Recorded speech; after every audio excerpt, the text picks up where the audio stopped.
محترم ناظرین، السلام علیکم۔ اپنے موضوع کی طرف بڑھنے سے پہلے ہمارے چینل ساتھ مستقیم کو سبسکرائب کر لیں اور ساتھ ہی گھنٹی کے بٹن کو دبا دیں تاکہ ہماری ہر نئی ویڈیو آپ تک پہنچتی رہے۔ آج کا ہمارا موضوع صحیح بخاری جلد نمبر 1 حدیث نمبر 46 ہے۔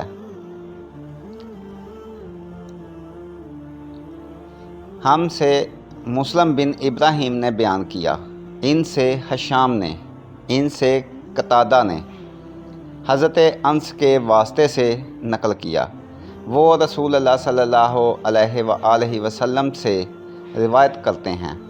کہ آپ صلی اللہ علیہ وآلہ وسلم نے فرمایا، جس شخص نے لا الہ الا اللہ کہہ لیا اور اس کے دل میں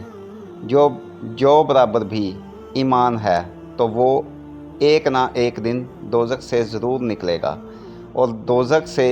وہ شخص بھی ضرور نکلے گا جس نے کلمہ پڑھا اور اس کے دل میں گیہوں کے دانے برابر بھی خیر ہوا، اور دوزخ سے وہ بھی نکلے گا جس نے کلمہ پڑھا اور اس کے دل میں ایک ذرہ برابر بھی خیر ہے۔